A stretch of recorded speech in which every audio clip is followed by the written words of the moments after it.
I found a receipt for a motel in my husband's jacket. I booked the same room. That night, my daughter-in-law walked in. The cold sting of betrayal felt like ice water poured on my heart. That receipt, crumpled and stained, tucked inside my husband's old jacket, shattered everything I thought I knew.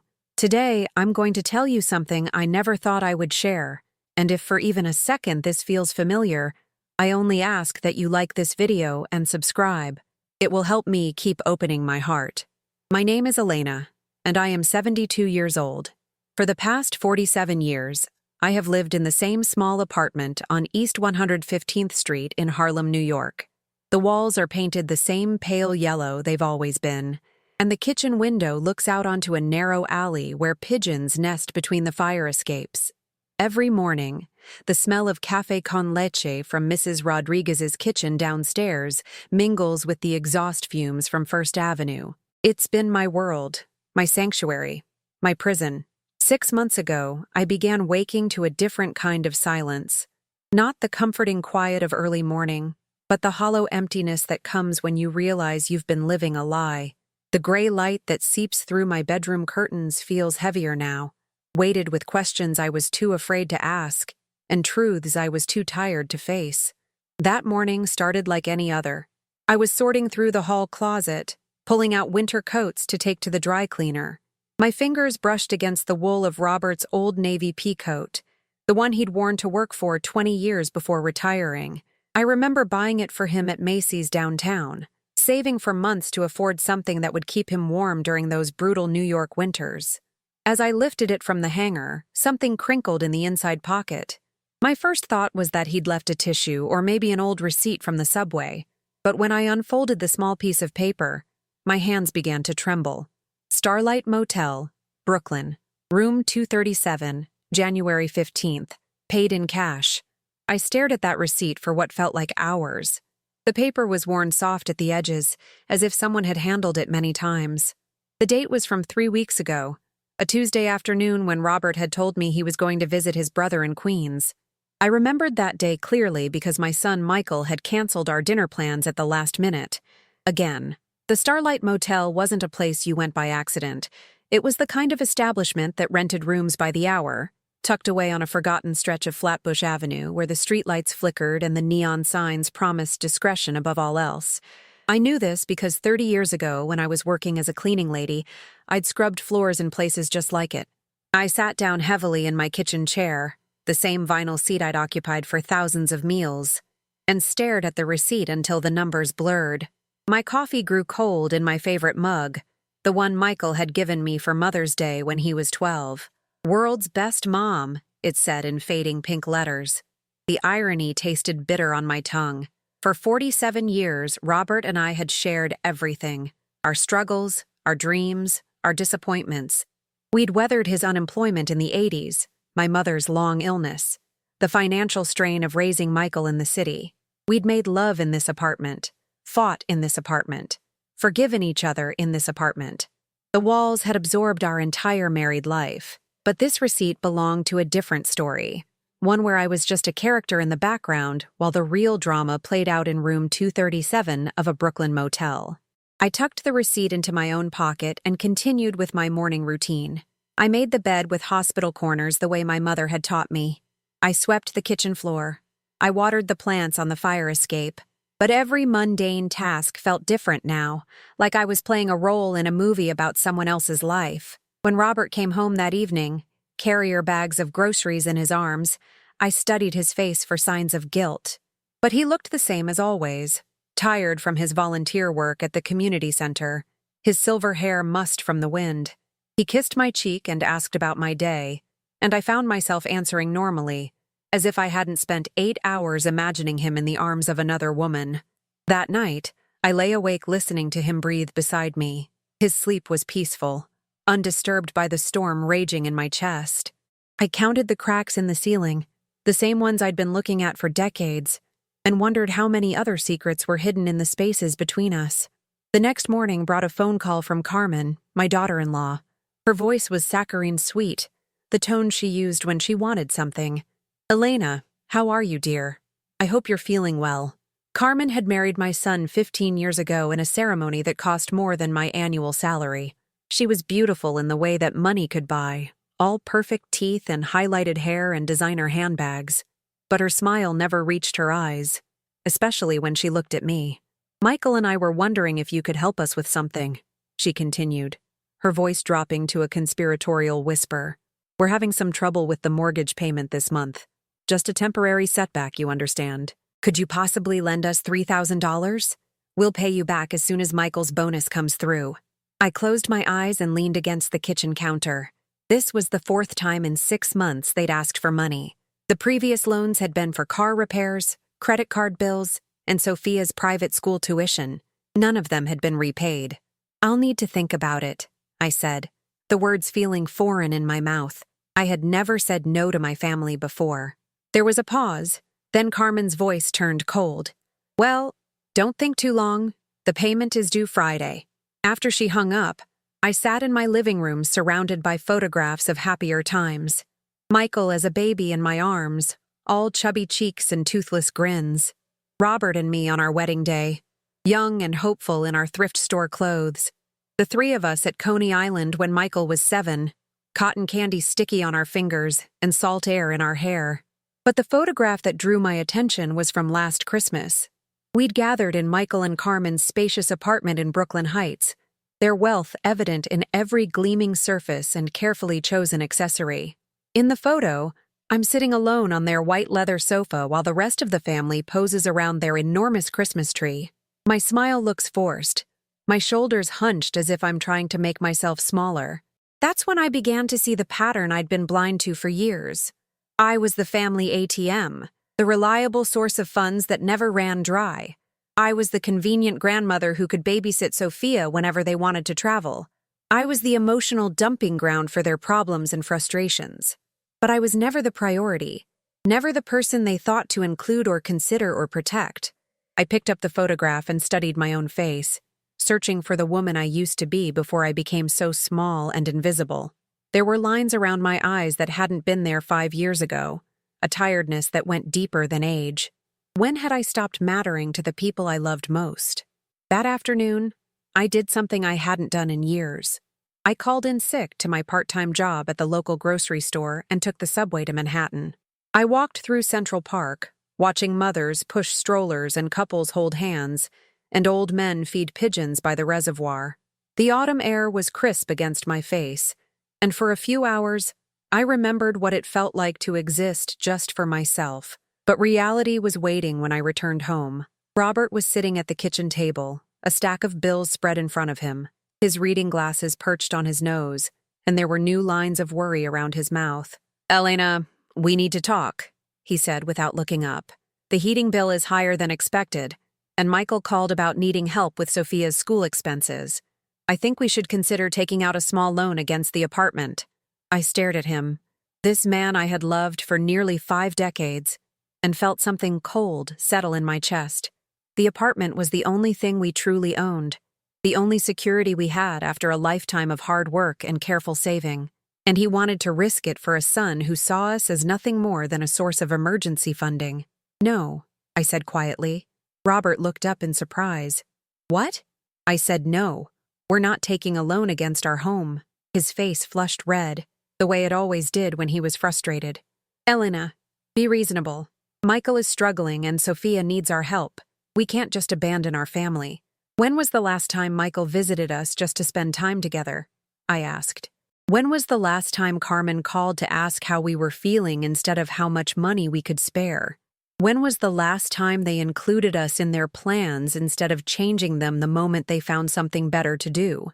Robert stared at me as if I'd started speaking a foreign language. They're busy, Elena. They have their own lives to live. That's what children do. They grow up and move on. But do they have to leave us behind completely? That night, I dreamed about the motel receipt. In my dream, I was standing outside room 237, key in hand, afraid to turn the lock. I could hear voices inside, familiar laughter mixed with sounds I didn't want to identify. When I finally opened the door, the room was empty except for a mirror that reflected not my face, but the faces of everyone who had ever taken me for granted. I woke up gasping, my nightgown damp with sweat. Robert was still sleeping peacefully beside me, and I found myself studying his profile in the dim light from the street. His face was softer in sleep, the harsh lines of worry smoothed away. This was the man who had held me when I cried, who had worked double shifts to help pay for Michael's college, who had promised to love me until death do us part. But promises, I was learning, could be as fragile as motel receipts tucked in coat pockets. The next few days passed in a blur of ordinary moments that felt anything but ordinary. I cooked meals that Robert ate without comment. I cleaned rooms that no one else seemed to notice. I answered the phone when Carmen called again about the money. And this time, her tone was sharp with impatience. "Elena, we really need an answer. The mortgage company isn't going to wait much longer." "I'm sorry," I said, and meant it more than she would ever know. "I can't help you this time." The silence stretched between us like a chasm. Then Carmen's voice turned ice cold. "I see. Well, I hope you realize this means Sophia won't be able to stay in her school. I hope you can live with that decision." The line went dead, and I sat holding the phone long after the dial tone started. Carmen knew exactly which buttons to push, exactly how to make me feel responsible for everyone's happiness except my own. Sophia was my only grandchild, a bright, funny 8-year-old who still hugged me with genuine affection. The thought of her suffering because of my decision made my chest ache with guilt. But I thought about the photograph from Christmas, about my hunched shoulders and forced smile. I thought about all the family gatherings where I'd been relegated to the kitchen, cleaning up messes while everyone else enjoyed themselves. I thought about birthdays forgotten and illnesses ignored, and the slow, steady erosion of my dignity in the name of family loyalty. That evening, I made a decision that would change everything. I looked up the Starlight Motel online and called to make a reservation. Room 237 was available for the following Tuesday, the same day of the week as the date on Robert's receipt. My hands shook as I gave the desk clerk my credit card information, but my voice remained steady. "I'd like to book for the entire night," I said. The clerk sounded bored. "That costs extra." "I understand." As I hung up the phone, I caught my reflection in the hallway mirror. For the first time in months, there was color in my cheeks and a glint of determination in my eyes. I was no longer going to be the woman who discovered betrayal and did nothing about it. I was going to be the woman who faced the truth head-on, no matter how much it hurt. Tuesday arrived gray and drizzling, the kind of weather that made New York City feel smaller and more claustrophobic. I told Robert I was spending the afternoon in Queens with my sister Rosa, a lie that sat heavy on my tongue. He barely looked up from his newspaper, too absorbed in the sports section to notice the overnight bag in my hand. The subway ride to Brooklyn felt endless. I studied my fellow passengers and wondered if any of them were carrying secrets as heavy as mine. The businessman in the expensive suit, hunched over his phone, the young mother boibing her crying baby, the teenage girl with headphones, lost in her own world of music and dreams. When had I stopped being the main character in my own story? When had I become just background noise in everyone else's drama? The Starlight Motel was exactly as I had imagined it. A low, squat building painted an optimistic shade of turquoise that had faded to the color of old bruises. The neon sign flickered intermittently, and the parking lot was filled with cars that had seen better decades. It was the kind of place where people came to do things they couldn't do at home, where secrets were bought and paid for by the hour.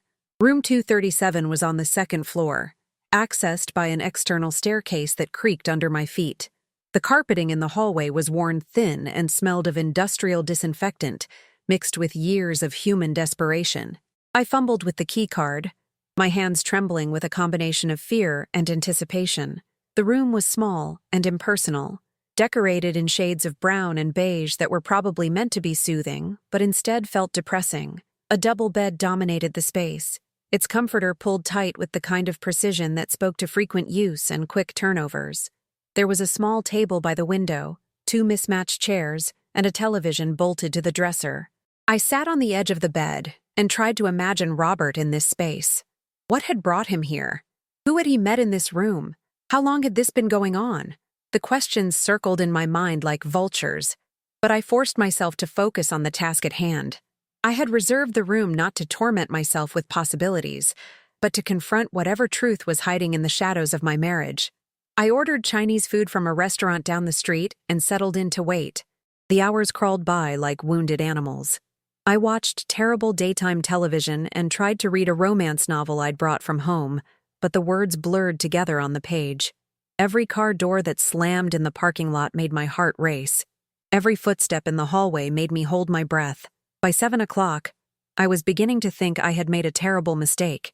Maybe the receipt had been from months ago, not weeks. Maybe Robert had used this room for some innocent purpose I couldn't imagine. Maybe I was losing my mind, creating drama where none existed because I couldn't face the slow, steady death of my relevance in my family's life. But at 7:30, I heard a keycard slide into the lock next door. Room 236. Then voices, low and intimate, filtering through the thin walls. My heart stopped when I recognized one of them. It wasn't Robert. It was Carmen. I pressed my ear against the wall, hardly daring to breathe. Carmen's voice was softer than I'd ever heard it, vulnerable in a way that reminded me she was still young, still capable of being hurt. But the male voice that answered her wasn't my husband's. It was my son's. The realization hit me like a physical blow. Michael and Carmen weren't in financial trouble. They were in marital trouble. The money they kept borrowing wasn't for mortgage payments or school tuition. It was for these secret meetings in cheap motels where they could pretend their problems didn't exist. I sank into one of the uncomfortable chairs and tried to process what I'd discovered. My son and daughter-in-law, who presented such a perfect image to the world, were fighting so badly, they couldn't even share the same room at home. The woman who called me for money with such condescending sweetness was here begging for something much more valuable than cash. Through the wall, I could hear Carmen crying, not the delicate tears of a woman who knew she looked beautiful when she wept, but the ugly, desperate sobs of someone whose carefully constructed life was falling apart. "I can't keep pretending," she was saying. "Michael, I can't keep smiling and acting like everything is perfect when we can barely look at each other at home." Michael's voice was tired, defeated. "What do you want me to do, Carmen? We can't afford marriage counseling. We can't afford to separate. We can barely afford to keep Sophia in private school. Maybe we should ask your mother for more money." The casual cruelty of that sentence took my breath away. I was their safety net, their emergency fund, their last resort when real life became too difficult to handle. But I was never their first choice for comfort or understanding or genuine conversation. I pressed my hands over my ears, but I could still hear them arguing about money, about careers, about the growing distance between them that no amount of secret motel meetings could bridge. They were using each other the same way they used me, taking and taking, without ever giving back anything real or lasting. As I listened to my family fall apart on the other side of a paper-thin wall, I felt something shift inside me. Not grief, not anger, but a strange sort of clarity. I had been so focused on the motel receipt, so convinced that Robert was betraying me, that I had missed the real betrayal happening right in front of me. My son and daughter-in-law had turned me into nothing more than a source of financial support. They had taken my love and my money and my time, and when they needed somewhere to heal their broken marriage, they had chosen a place where I would never think to look. They had made me invisible in my own family. At 8 o'clock, I heard them leave room 236. Their voices faded down the hallway, followed by the sound of car doors slamming and engines starting. I waited another hour before venturing outside, just to make sure they were really gone. The parking lot was nearly empty now, just a few cars scattered across the cracked asphalt. The neon sign continued its intermittent flickering, casting strange shadows across the walls of the building. I stood there in the cool evening air and felt something I hadn't experienced in years. Freedom. Not the kind of freedom that comes from making a dramatic exit or burning bridges, but the quiet freedom that comes from seeing clearly, from understanding your place in the world, and deciding whether you want to keep occupying it. I drove home through the Brooklyn-Queens expressway traffic, my hands steady on the wheel for the first time in months. The city lights blurred past my windows like fallen stars, and I found myself thinking about all the times I had made this drive before. To and from Michael's first apartment in Park Slope, to and from Carmen's baby shower in Bay Ridge, to and from 1,000 family obligations that had seemed so important at the time. But this drive was different. This time, I was returning home not as someone who had been excluded from the family drama, but as someone who had chosen to step back from it. Robert was watching television when I walked through the front door, a rerun of some police procedural that held his attention more completely than I had in months. He glanced up briefly when I entered the living room, but his eyes were already drifting back to the screen. "How was Rosa?" he asked absently. "Fine," I said, and realized it was the truth. For the first time in months, I was fine. I went to the kitchen and made myself a cup of tea, using the good china that we usually reserved for special occasions. The cup felt delicate in my hands, almost too precious for ordinary Tuesday evening tea. But I was beginning to understand that every moment was a special occasion if you chose to see it that way. Over the next few days, I began to notice things I had been blind to before. The way Robert never asked about my day until after he had finished telling me about his. The way Carmen's voice changed when she called, becoming warmer only when she needed something. The way Michael had stopped hugging me goodbye after family gatherings, offering instead the kind of perfunctory kiss on the cheek that you would give a distant relative. When had I become so easy to overlook? When had my presence become something to be tolerated rather than treasured? The answer came to me gradually, like dawn breaking over the East River. I had become invisible because I had allowed it. I had been so afraid of losing my family that I had lost myself instead. On Friday morning, Carmen called again. This time, she didn't bother with pleasantries. "Elena, we really need that money. The mortgage company has been calling every day, and Michael is starting to panic. Can you wire us the $3,000 today?" I set down my coffee cup and looked out the kitchen window. Mrs. Rodriguez was hanging laundry on her fire escape, her movements efficient and sure. She was about my age, but she moved through the world with the confidence of someone who knew exactly where she stood. "Carmen," I said quietly, "I need to ask you something." "Of course, what is it?" "When was the last time you called me just to talk? Not to ask for money or favors or babysitting, but just to see how I was doing." There was a long pause. I could hear traffic in the background, wherever Carmen was calling from, and the distant sound of a radio playing. Elena, I call you all the time. When you need something, yes. But when was the last time you called just because you missed me? When was the last time you invited me to something because you wanted my company, not because you needed me to watch Sophia?" Another pause, longer this time. Then Carmen's voice turned defensive. "Elena, I don't know where this is coming from, but we're family. Family helps each other. That's what you do when you love someone." "Yes," I said. "That's exactly what you do when you love someone. You help them, and you spend time with them, and you consider their feelings before your own. The question is, when was the last time you did any of those things for me?" I hung up before she could answer, my heart pounding with something that felt like terror and triumph mixed together. I had never spoken to Carmen that way before, never challenged the unspoken rules that governed our relationship, but I was 72 years old, and I was tired of being small. The phone rang again almost immediately, but I didn't answer it. Then again, and again. By the fourth call, I simply unplugged the phone from the wall and sat in the sudden quiet of my kitchen. That afternoon, I did something I hadn't done in years. I put on my best dress, the navy blue one with tiny pearl buttons that I had worn to Michael's college graduation. I applied lipstick and earrings and walked to the bank on 116th Street where I had kept my savings account for 30 years. "I'd like to open a new account," I told the young teller, a girl with kind eyes and carefully braided hair. "A personal account that only I can access." She smiled and pulled out the paperwork. "Of course, Mrs. Vasquez. Are you looking to consolidate some existing accounts?" "No," I said, my voice surprisingly steady. "I'm looking to protect what I've worked for." Over the next hour, I transferred half of my savings into the new account. It wasn't an enormous sum by some standards, but it represented decades of careful saving, of choosing generic brands over name brands, of walking instead of taking taxis, of making my own clothes instead of buying them new. It was my security, my independence, my proof that I had value beyond what I could give to other people. As I walked home with the bank papers in my purse, I felt something I hadn't experienced in years. I felt proud of myself.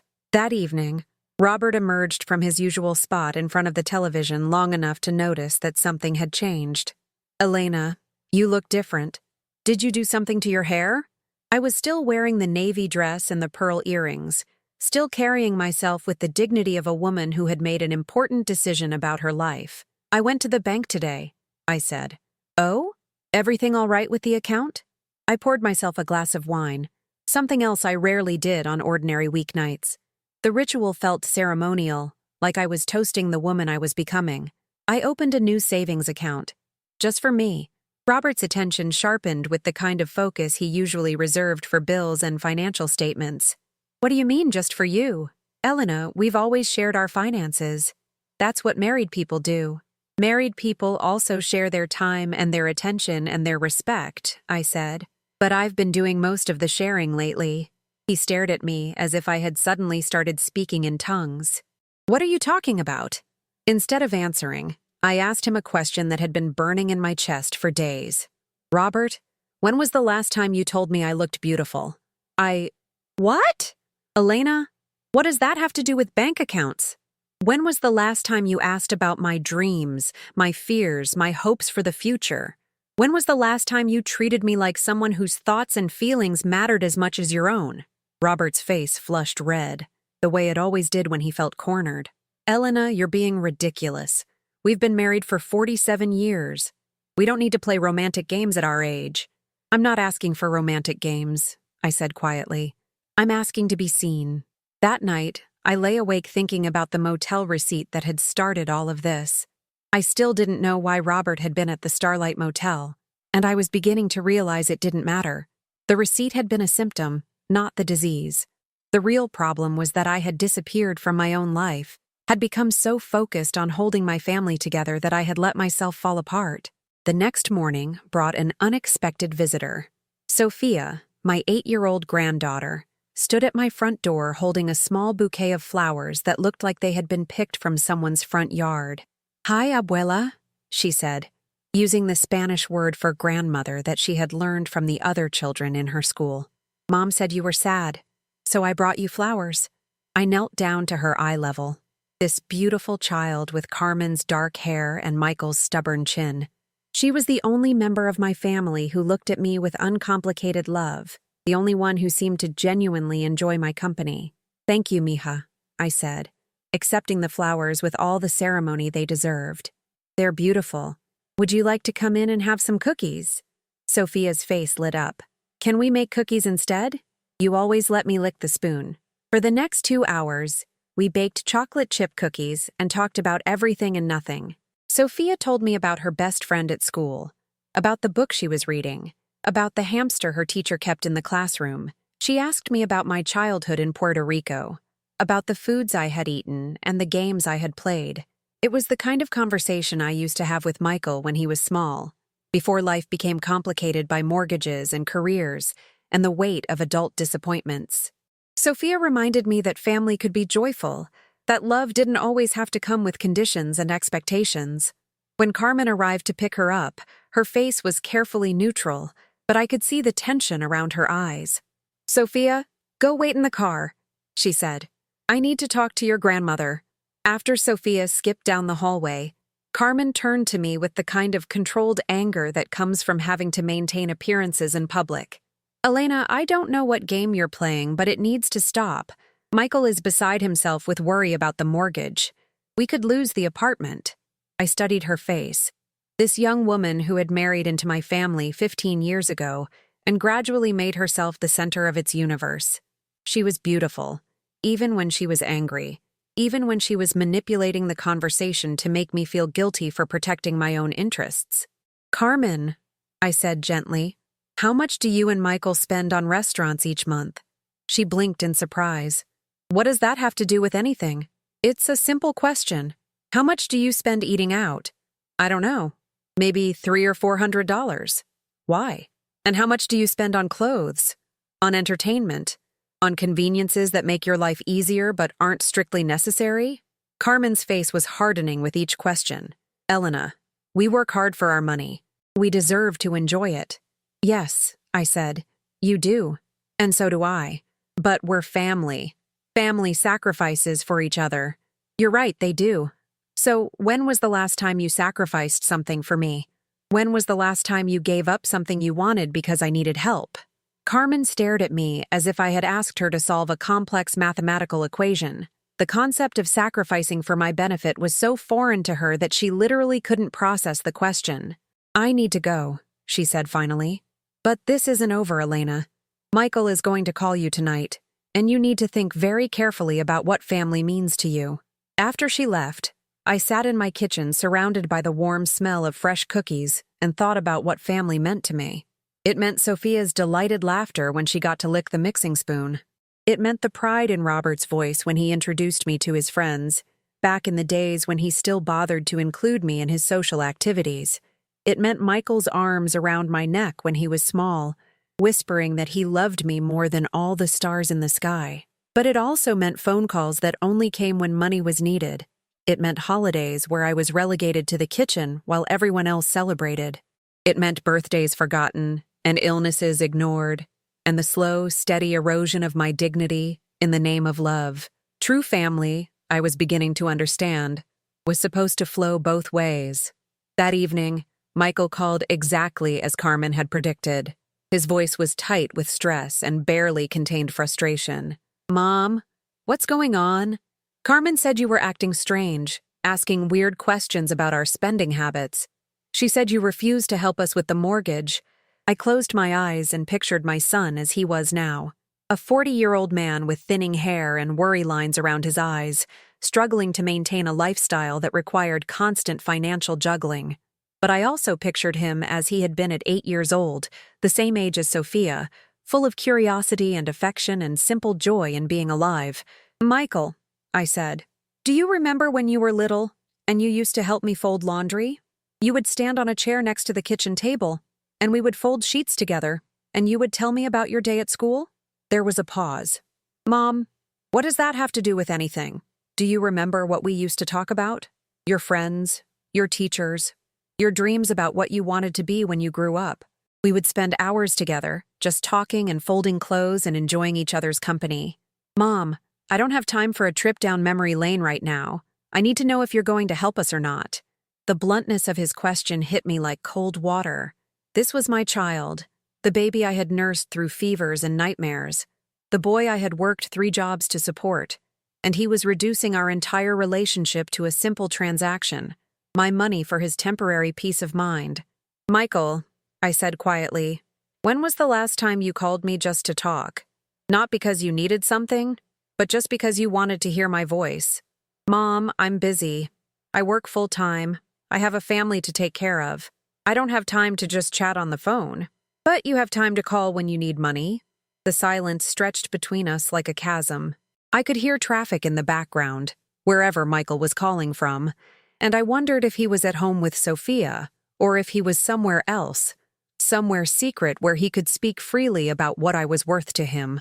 "Look, Mom," he said finally, his voice taking on the patient tone you would use with a difficult child. "I know you're getting older, and sometimes older people get confused about family dynamics. But this is how families work. The older generation helps the younger generation get established. It's the natural order of things. And what about when the older generation needs help? What about when I get sick, or lonely, or scared about the future? What's the natural order then? That's different. You and Dad are fine. You have your health, you have your apartment, you have each other. Carmen and I are just starting out. We have real problems, real pressure." The casual dismissal of my needs, my fears, my future, took my breath away. In Michael's mind, I was a resource to be tapped, not a person with my own vulnerabilities and concerns. My financial security was less important than his comfort. My emotional well-being was irrelevant compared to his stress. "I'm not going to give you the money," I said, the words coming out steadier than I felt. "What?" I said no. "I'm not going to lend you any more money." Michael's voice exploded with anger. "Are you serious? Mom, we could lose our apartment. Do you want Sophia to be homeless?" The manipulation was so blatant, so cruel, that it almost made me laugh. Sophia, the one member of the family who actually seemed to love me, was being used as a weapon against me. "Michael, you and Carmen have good jobs. You have assets, investments, options. If you're truly in danger of losing your apartment, then you need to make some hard choices about your lifestyle. But I'm not going to be your ATM anymore. ATM? Mom, you're talking crazy. We're not using you. We're family. Then act like it, I said, and hung up the phone. My hands were shaking as I set down the receiver, but not with fear or sadness. I was shaking with the adrenaline that comes from finally standing up for yourself after years of being pushed around. I had spent decades saying yes to everyone except myself, and it felt revolutionary to say no. The phone rang again almost immediately, but I didn't answer it. It rang 5 more times over the next hour, and each time, I let it go to voicemail. I was done being available whenever they decided they needed me. From now on, I would be available when I chose to be available. That night, I cooked dinner for one. A small piece of salmon, steamed vegetables, a glass of white wine. I set the table with my good china and cloth napkins, the ones I usually saved for holidays that never came. I lit a candle and put on soft music, creating the kind of atmosphere I had always wanted but never felt I deserved. As I ate alone in my small kitchen, I realized something remarkable. I wasn't lonely. I was peaceful. For the first time in months, I wasn't waiting for the phone to ring or worrying about someone else's problems or feeling guilty about something I had or hadn't done. I was simply existing in my own space, in my own time, on my own terms. After dinner, I called my sister Rosa in Queens. We hadn't talked in weeks, both of us caught up in the daily dramas of our own lives. But Rosa had always been different from me. She had raised 4 children as a single mother after her husband left, and she had learned early to protect her own interests. "Elena," she said, her voice warm with genuine pleasure. "How are you, Kirita? I've been thinking about you." "I'm good," I said, and realized it was true. "Rosa, can I ask you something? How do you do it? How do you maintain relationships with your children without letting them take advantage of you?" Rosa laughed, but not unkindly. Elena, you're finally asking the right questions. It took you long enough." We talked for over an hour, about boundaries and respect and the difference between helping someone and enabling them. Rosa told me about the times she had said no to her children, how difficult it had been at first, how much healthier their relationships had become as a result. "Children need to see you as a whole person," she said, "not just as their mother, not just as a source of money or babysitting or emotional support. They need to see you as Elena, the woman who has her own dreams and needs and limits." "But what if they reject me? What if saying no means losing them completely?" "Then they were never really yours to begin with," Rosa said gently. "Real love doesn't come with conditions. Real family doesn't disappear when the money runs out."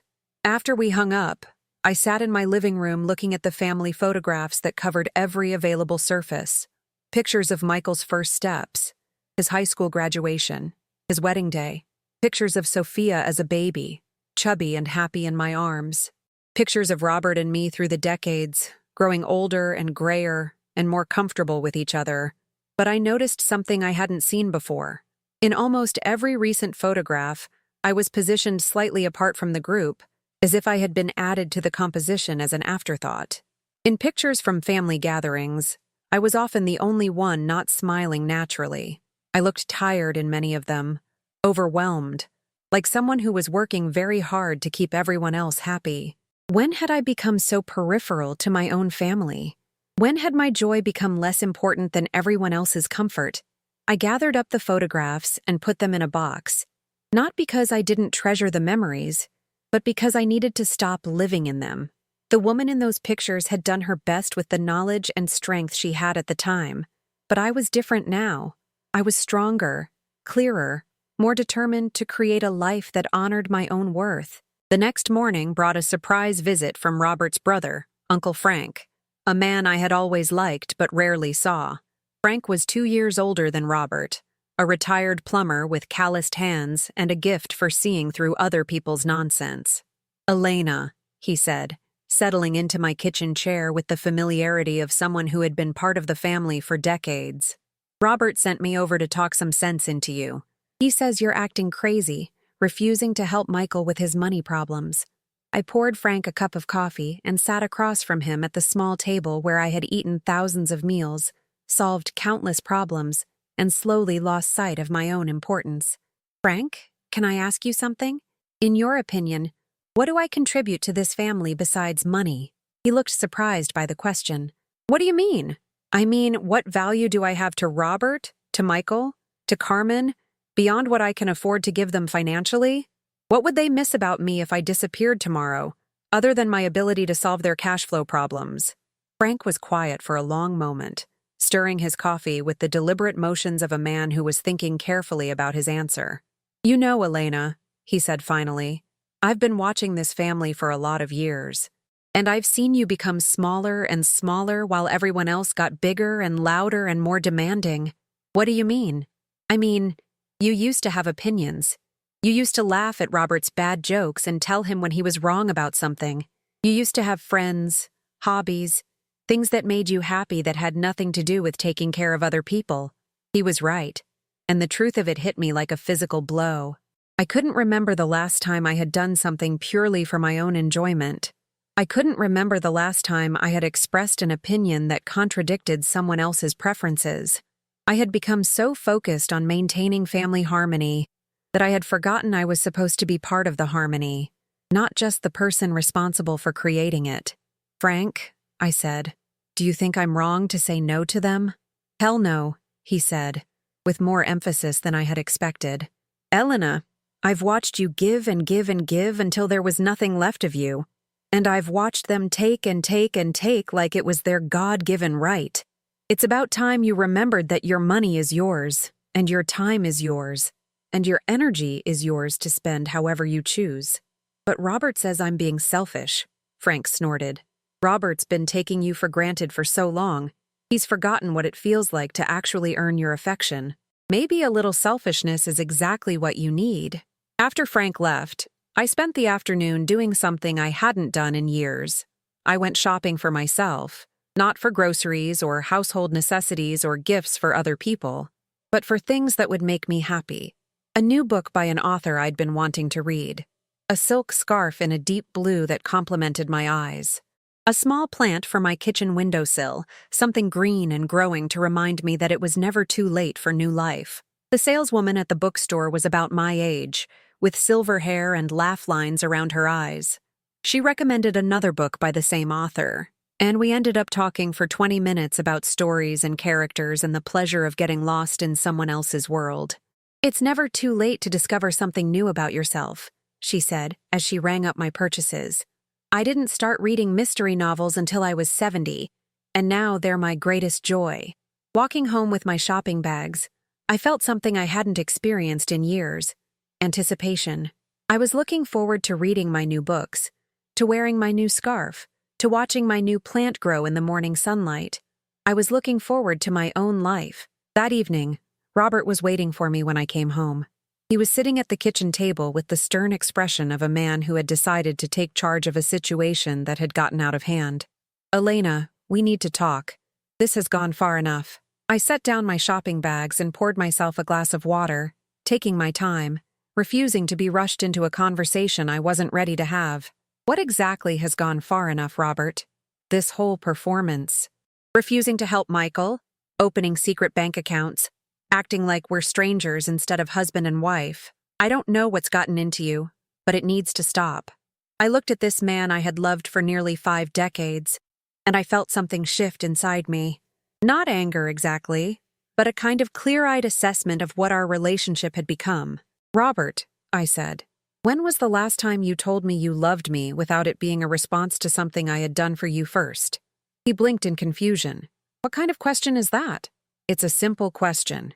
When was the last time you said I love you because the feeling overcame you, not because I had just cooked your favorite meal or solved one of your problems or agreed to something you wanted? Elena, after 47 years of marriage, love isn't about grand gestures and romantic speeches. Love is about being there for each other, about being a team. You're right, I said. It is about being a team, but teams work together. Teams support each other. Teams don't have one member doing all the work while the other members take credit for the victories. Robert's face was growing red with frustration. What are you talking about? We're partners, Elena. We've always been partners. No, Robert. Partners share decision-making. Partners consider each other's feelings before making major choices. Partners don't assume that one person exists solely to make the other person's life easier. I thought about the motel receipt that had started all of this, still tucked in my jewelry box like evidence of something I hadn't quite understood yet. I thought about the assumptions I had made, the betrayals I had imagined, the ways I had been looking for someone else to blame for the emptiness in my life. Robert, I found a receipt in your coat pocket. From the Starlight Motel in Brooklyn. His face went completely white. Elena, I can explain. Can you? Because I went there, Robert. I booked the same room and waited to see what would happen. And what I discovered wasn't what I expected at all. I told him about Michael and Carmen, about their secret meetings and their marital problems, and their casual cruelty in using me as an emergency bank while hiding the reality of their relationship. I told him about the conversation I had overheard, about the way they discussed borrowing money from me, as if I were a financial institution rather than a human being with feelings and limits. Michael asked me to meet him there, Robert said finally, his voice barely above a whisper. He said he and Carmen were having problems, that they needed somewhere private to talk. He asked me to pay for the room because he didn't want it showing up on their credit card statement. I was trying to help them work things out. The truth was somehow more painful than any affair would have been. Robert had been protecting our son's marriage while our own marriage slowly died from neglect. He had been more concerned with Michael's problems than with my happiness. Even his secrets had been about someone else's needs, rather than his own desires. Why didn't you tell me? I asked. Because I knew you would want to interfere. I knew you would want to give them advice, get involved, make it your problem to solve. I thought if they could work it out on their own, quietly, it would be better for everyone. Better for everyone except me. Better for everyone except the woman who had a right to know that her husband was lying to her about his whereabouts. Robert stared down at his hands, and for the first time in years, I saw him not as the man who took me for granted, but as the frightened, aging person he had become. He was 74 years old, worried about his son's marriage, worried about money, worried about a future that felt increasingly uncertain, but his fear didn't excuse the way he had made me invisible in my own life. Elena, what do you want from me? What do you want from all of us? It was the first time anyone in my family had asked me that question in years, and I realized I didn't have a ready answer. What did I want? What would make me feel valued, respected, loved in the way I deserved to be loved? I want to matter, I said finally. I want my thoughts and feelings and preferences to count for something in this family. I want to be included in decisions that affect me. I want to be seen as a person, not just as a source of solutions for everyone else's problems. You do matter, Elena. Of course you matter. Then prove it. Stop assuming that I'll always say yes to whatever you need. Stop taking my energy and my money and my time without ever asking what I might need in return. Stop treating me like I'm lucky to be included in my own family. That night, for the first time in our 47 years of marriage, Robert and I slept in separate rooms. Not because we were angry exactly, but because we both needed space to think about what our relationship had become and what we wanted it to be. I lay in bed in the small guest room that had once been Michael's childhood bedroom, surrounded by faded posters of baseball players and comic book heroes. The room still smelled faintly of the cologne Michael had worn in high school, and I found myself thinking about the boy he had been compared to the man he had become. When had he stopped seeing me as a person and started seeing me as a service? When had my love become something he felt entitled to rather than grateful for? The next morning brought another phone call from Carmen, but this time her voice was different. Smaller, more uncertain. Elena, Michael told me about the conversation you had with him, about the money, about how we've been treating you. I need to talk to you. Can I come over? An hour later, Carmen was sitting in my living room, her designer handbag clutched in her lap like armor. But her face was vulnerable in a way I had never seen before, and for the first time since I had known her, she looked her actual age. Elena, I owe you an apology. Several apologies, actually. I waited, not making it easy for her, not rushing to fill the uncomfortable silence with reassurance she hadn't earned. I've been thinking about what you said, about families sacrificing for each other, about when was the last time I sacrificed something for you, and the truth is, I can't remember ever doing that. Not once in 15 years. She was crying now, Not the manipulative tears I had seen from her before, but the genuine grief of someone who was seeing herself clearly for the first time. I grew up poor, Elena. Really poor. My parents worked multiple jobs just to keep us housed and fed, and there was never enough of anything to go around. When I married Michael, when I saw that you were willing to help us financially, I think I saw you as a way to make sure I would never have to go back to that life. So you used me. Yes. God help me. Yes, I used you. I used your love for Michael against you. I used your fear of losing your family to manipulate you into giving us money we should have found other ways to get. I told myself it was just temporary, that we would pay you back. But the truth is, it was easier to take from you than to make hard choices about our lifestyle. Carmen reached into her handbag and pulled out an envelope. This is a check for $8,000. It's not everything we owe you, but it's what we can afford to pay back right now. Michael doesn't know I'm doing this. I used my jewelry as collateral for a loan. I stared at the envelope, not quite believing what I was seeing. Carmen, why would you do this? Why now? Because Sophia asked me a question yesterday that I couldn't answer. She asked me why I never brought you flowers like she does. Why I never seemed happy to see you when you came to visit. She asked me if I didn't like you, and I realized that's exactly how I've been acting. Like you were an obligation instead of a gift. Carmen wiped her eyes with the back of her hand, smearing her carefully applied makeup. Sophia talks about you constantly, Elena. About the things you teach her, the stories you tell her, the way you make her feel special and important. She sees you the way I should have been seeing you all along, as someone wonderful who enhances her life, rather than someone who exists to make her life easier. What about Michael? How does he feel about all of this? Carmen's face tightened. Michael is having a hard time accepting that we need to change.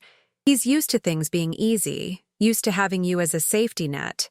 He thinks if we just wait long enough, you'll go back to the way things were before. And what do you think? I think you'd be crazy to go back to the way things were before.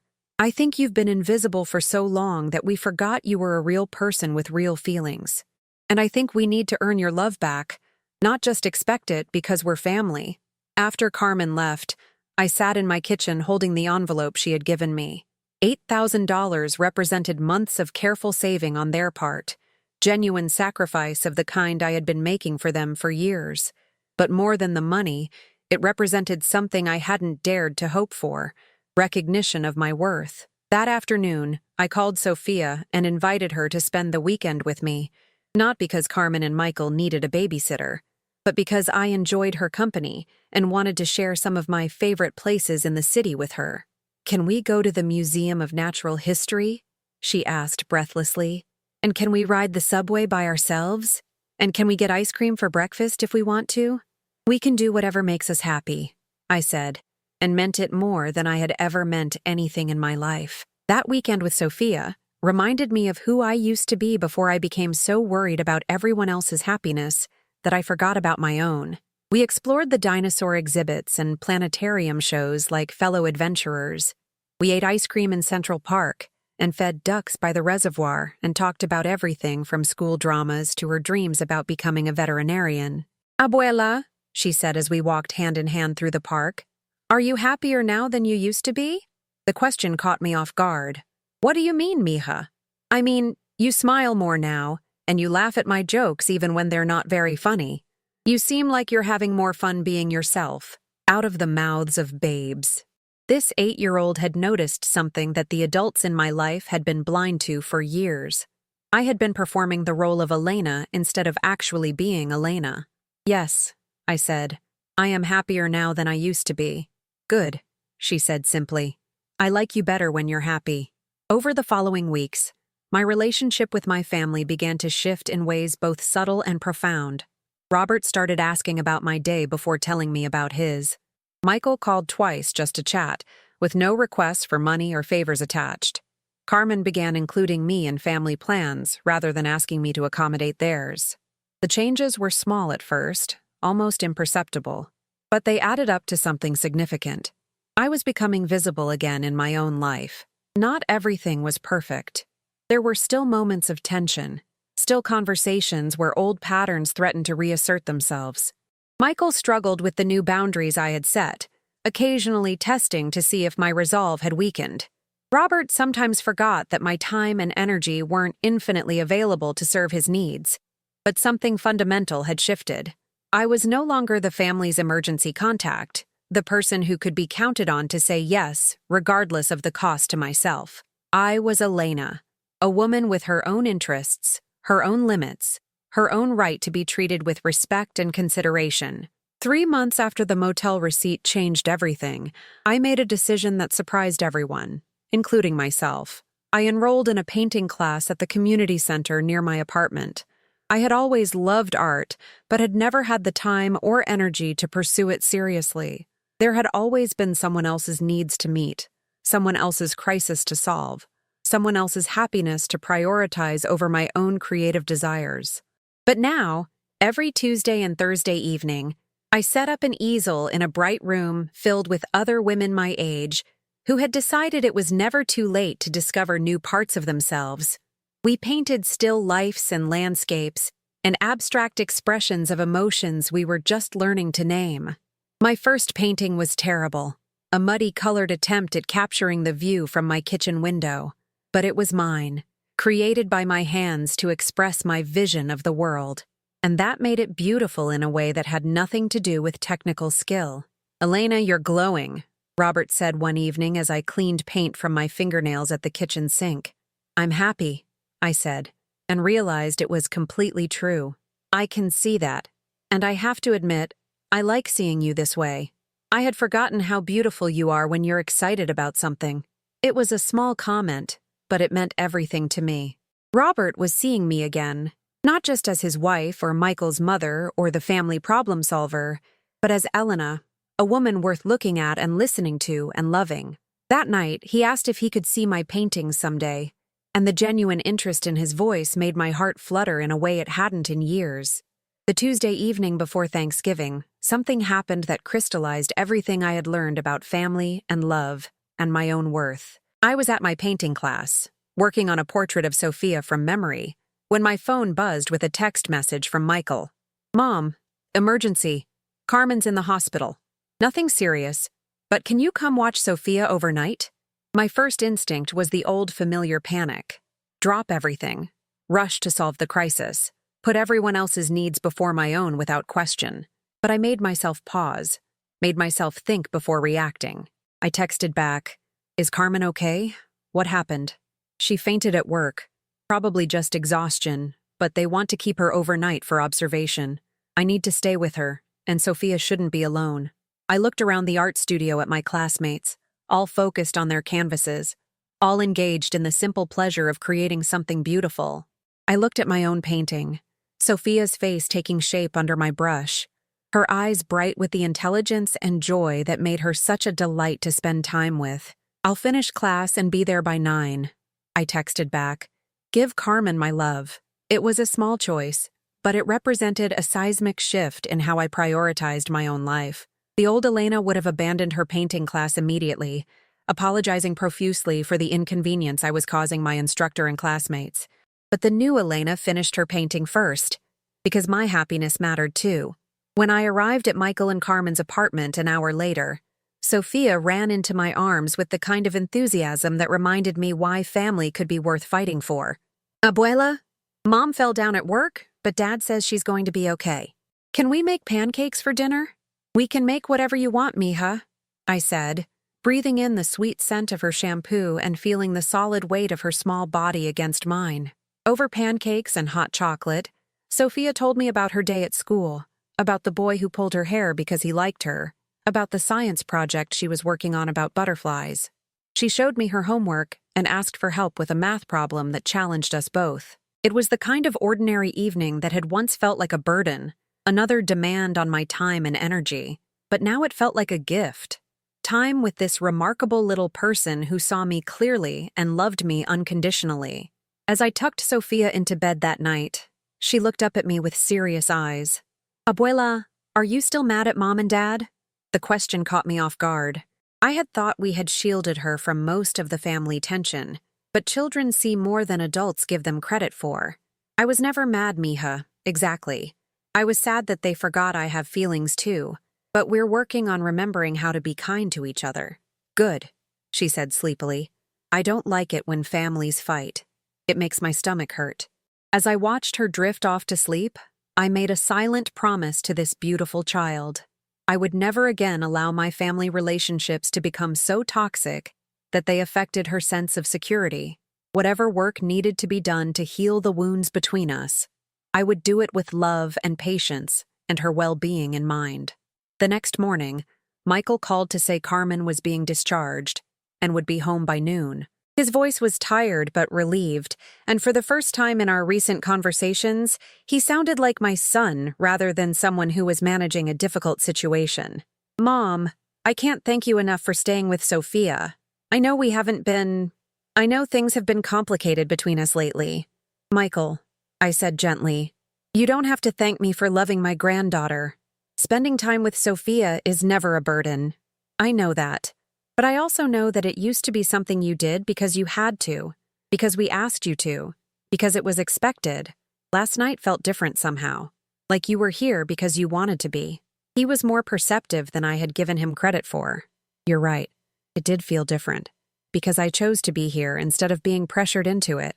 Mom, I owe you an apology, several apologies, for taking you for granted, for treating you like you existed to solve our problems, for forgetting that you're a person with your own needs and feelings. The conversation continued for another 20 minutes, both of us saying things we should have said years earlier. Michael told me about the pressure he felt to succeed financially, about his fear of not being able to provide for Sophia the way I had provided for him. I told him about the loneliness of being needed but not valued, about the slow disappearance of my own identity in the service of everyone else's happiness. I want to do better, Mom. Carmen and I both do, but we need you to be patient with us while we figure out how to change. I can be patient, I said, but I can't go back to being invisible. Those days are over. I wouldn't want you to. Sophia talks about you constantly, about your painting class, about the books you read together, about how you're different now in all the best ways. She's proud of her abuela, and so am I. After we hung up, I sat in their kitchen and looked out at the view of Brooklyn Heights, the same view they woke up to every morning. It was beautiful, all brownstone buildings and tree-lined streets, the kind of neighborhood that spoke of success and stability and careful choices. But I found myself thinking about my own smaller view from East Harlem, the narrow alley with its fire escapes and pigeons and the sound of Mrs. Rodriguez singing while she cooked. My home might be smaller, quieter, less impressive to visitors, but it was mine, and I was learning to love it again. When Carmen came home that afternoon, she looked pale and fragile in a way that made me want to hug her despite everything we had been through. The doctor had diagnosed exhaustion and stress, not unusual for a woman trying to manage a demanding career, a marriage, and a young child, while maintaining the appearance of having it all under control. Elena, thank you for taking care of Sophia. I know we don't deserve your help right now, but I'm grateful for it anyway. Carmen, your family. When family members are in crisis, we show up for each other. That's what love looks like. She nodded, tears in her eyes. I'm learning that. Finally, that evening, I cooked dinner for all of us in their kitchen, something I hadn't done in months. But this time felt different from the old days when I had been expected to serve everyone else's needs. This time, Michael and Sophia helped me prepare the meal. This time, Carmen set the table with care instead of expectation. This time, we ate together as equals rather than as people playing predetermined roles. During dinner, Sophia announced that she had entered a school art contest and wanted to paint something for it. What do you want to paint, mija? I asked. I want to paint my family, she said, but not like a regular family picture. I want to paint us doing the things that make us happy. Dad reading to me, Mom teaching me to dance, you showing me how to mix colors. That sounds beautiful, Carmen said. Your abuela could help you with the technical parts. She's become quite the artist. It was a small comment, but it represented everything I had been fighting for. Recognition of my worth as an individual. Acknowledgement that I had value beyond what I could do for others. I would love to help you, I told Sophia. We could work on it together during your next visit to my apartment. Can we make it a surprise for Mom and Dad? Sophia asked conspiratorially. Secret art projects are the best kind, I said, winking at her. Thanksgiving arrived 2 weeks later, and for the first time in years, I was looking forward to it instead of dreading it. In the past, holidays had meant days of cooking and cleaning and hosting, while everyone else relaxed and enjoyed themselves. But this year, Carmen had insisted on doing the cooking. Michael had volunteered to handle setup and cleanup, and I had been invited as a guest rather than assigned as staff. The morning of Thanksgiving, I woke up in my own bed in my own apartment and made coffee in my favorite mug. I took my time getting dressed, choosing a burgundy dress I had bought for myself the week before and the pearl earrings that always made me feel elegant. When I arrived at Michael and Carmen's apartment, Sophia ran to greet me with a huge smile and a construction paper turkey she had made at school. Look, Abuela, I wrote what I'm thankful for on all the feathers. I examined her artwork carefully, reading each carefully printed word. Family, art class, ice cream, butterflies, and on the center feather, in slightly larger letters, Abuela Elena. I'm thankful for you too, mija, I said, my voice thick with emotion. The dinner was delicious, but more than that, it was joyful. We told stories and laughed at Robert's terrible jokes and played word games that Sophia made up on the spot. I felt included, valued, seen in a way I hadn't experienced in years. After dessert, Sophia disappeared into her room and returned with a wrapped package. This is for you, Abuela. I finished it last week, but I wanted to wait for a special day to give it to you. Inside was the painting she had been working on, the family portrait she had described weeks earlier. But it wasn't what I had expected. Instead of painting us as we appeared physically, she had painted us as symbols of the things that made us unique. Michael was a book with pages flying open, words floating around him like butterflies. Carmen was a figure dancing, her dress made of musical notes. Robert was a toolbox with helpful implements spilling out, representing his lifetime of fixing things and solving problems. And I was a palette covered in bright colors, with paintbrushes for arms and a smile that took up most of my face. Do you like it? Sophia asked anxiously. I studied the painting through tears, seeing myself as this wise, creative woman saw me, not as someone whose value was measured by what I could do for others, but as someone who brought beauty and color into the world simply by being herself. It's the most beautiful thing anyone has ever given me, I said, and meant it completely. That night, as Robert and I rode the subway back to Harlem, I thought about how different this Thanksgiving had been from the previous year. Last year, I had cooked for 8 people, cleaned up after everyone, and fallen into bed exhausted and unappreciated. This year, I had been treated as an honored guest, my presence welcomed rather than expected. Elena, Robert said as we walked up the stairs to our apartment, I need to tell you something. My heart clenched with familiar fear. After everything we had been through, after all the progress we had made, was he about to reveal another secret? Another betrayal? I've been thinking a lot about us, about our marriage, about the man I've been to you over the past few years, and I realized that I stopped seeing you somewhere along the way, not just as my wife, but as the person I fell in love with all those decades ago. He paused on the landing, turned to face me in the dim hallway light. You were this vibrant, opinionated, funny woman who challenged me and inspired me and made me want to be better than I was. And somewhere along the way, I started taking all of that for granted. I started assuming it would always be there, that you would always be there, no matter how little attention I paid to your happiness. Robert, let me finish. I know I can't undo the years when I made you feel invisible, but I want you to know that I see you now. I see the woman who's brave enough to stand up for herself, strong enough to demand respect, creative enough to start painting at 72 years old, and I'm falling in love with her all over again. Inside our apartment, surrounded by the familiar walls and furniture and photographs of our life together, Robert kissed me for the first time in months. Not the perfunctory kiss of habit, but the kiss of a man who was genuinely happy to be touching the woman he loved. I missed you, he whispered against my hair. Even when you were right here beside me, I missed you. I missed me too, I said, and we both laughed at the truth of it. That night, we fell asleep holding hands across the space between our pillows, like teenagers who had just discovered love. But it was better than teenage love because it was informed by decades of shared history, tested by real challenges, and chosen with the wisdom of people who knew how precious and fragile happiness could be. Christmas came and went in a blur of genuine joy and family connection. I gave everyone paintings I had created, personal portraits that captured not just their appearances, but their essences. Michael got a painting of him as a young boy, back when his face was open with wonder and possibility. Carmen got a painting of herself dancing, the way she looked when she thought no one was watching.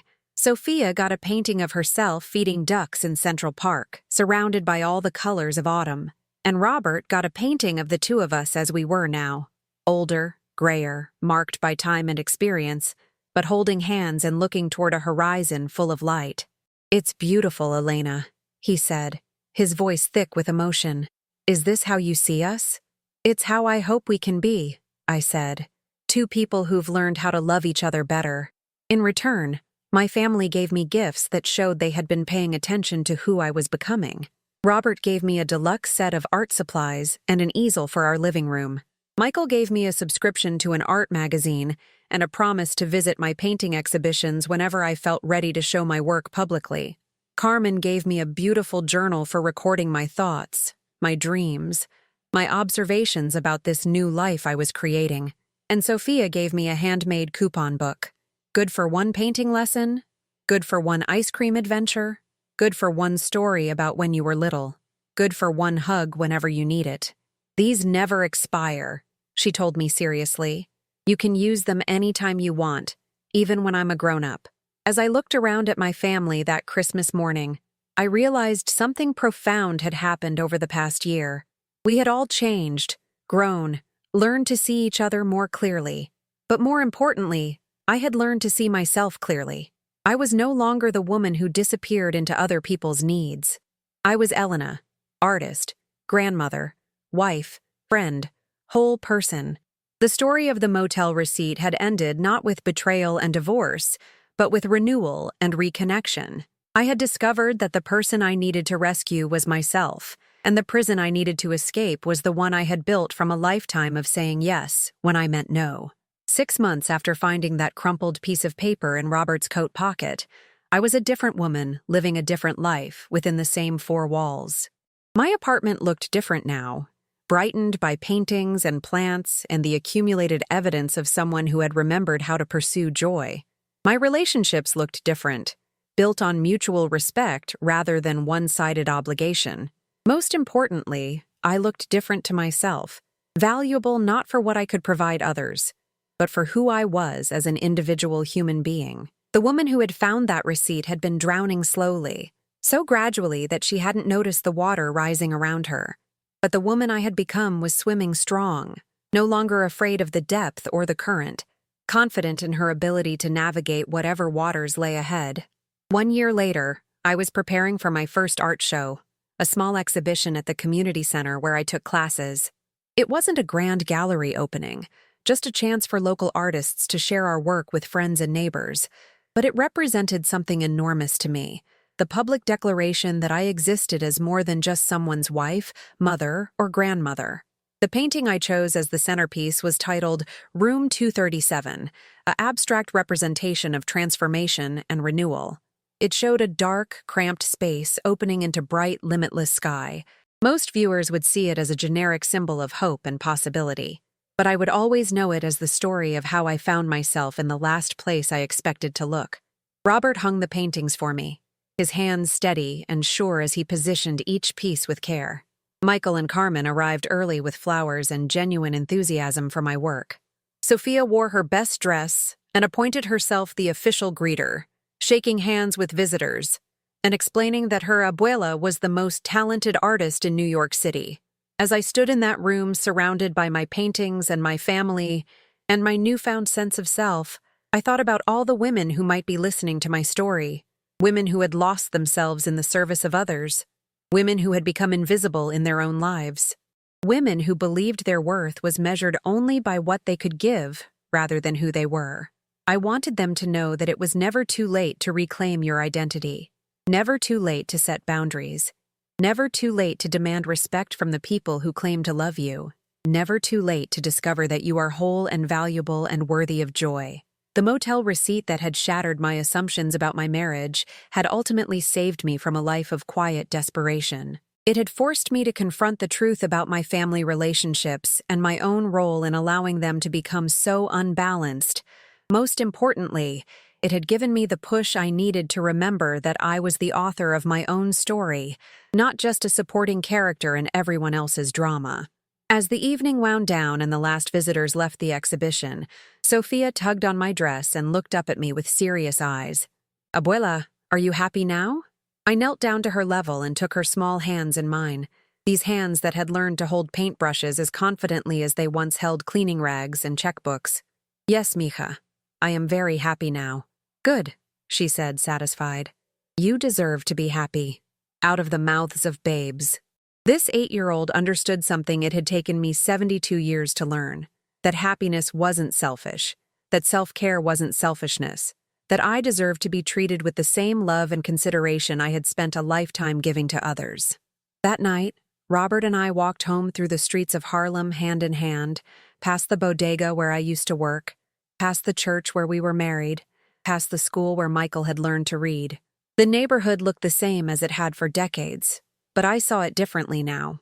Not as a place where I was trapped by circumstance and obligation, but as a place I had chosen to call home. "Elena," Robert said as we climbed the stairs to our apartment, "I have a confession to make. After everything we had been through, after all the secrets that had been revealed and resolved, my heart still skipped with worry." "What is it?" "I'm proud of you. Prouder than I've ever been of anyone in my entire life.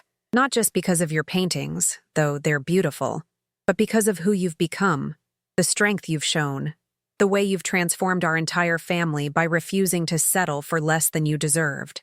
Inside our apartment, surrounded by my paintings and my plants and the accumulated evidence of a life well lived, I realized something that made me laugh out loud.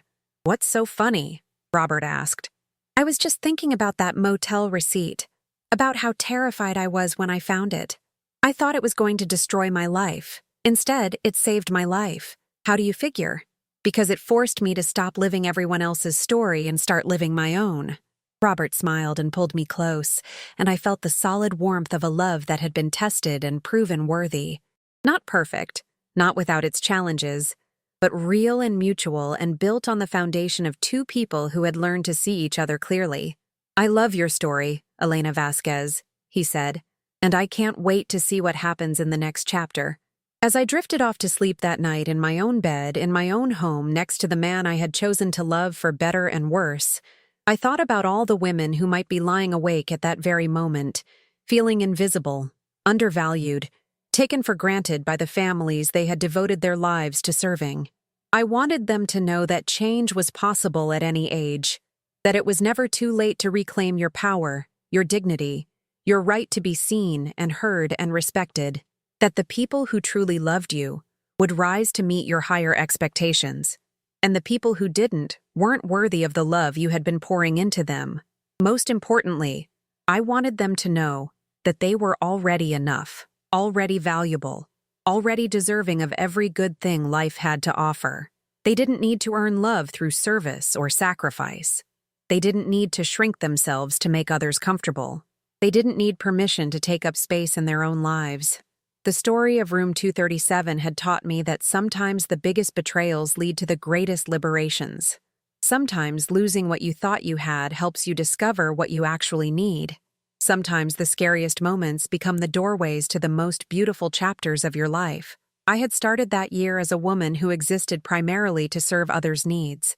I was ending it as an artist, a teacher, a friend, a fully realized human being who happened also to be a wife and mother and grandmother. The difference was everything. My name is Elena Vasquez. I am 73 years old. I live in a small apartment in East Harlem with my husband of 48 years. I am a painter, a dreamer, a woman who learned that it is never too late to become who you were always meant to be. And if you have listened to this story and felt even a flicker of recognition, if you have seen yourself in my struggles or my transformation, then I want you to know that your story matters too. Your happiness matters. Your dignity matters. You matter, not for what you can do for others, but for who you are in your own right. Have you ever felt invisible in your own family? Have you ever been treated as a resource, rather than a person by the people who claim to love you? Have you ever found the courage to demand better treatment, even when it was scary? I would love to hear from you in the comments below. Share your story, your struggles, your victories. Let's remind each other that we are never alone in this journey toward self-respect and authentic love. And if this story has touched your heart, if it has given you even a moment of hope or recognition or courage, please share it with someone who might need to hear it. Like this video, subscribe to this channel, and help me continue opening hearts and changing lives, one story at a time. Thank you for listening to my truth. Thank you for seeing me. Thank you for reminding me that every story of transformation has the power to light the way for someone else's journey home to themselves. Until next time, remember, you are enough. You have always been enough, and it is never too late to start living like you know it.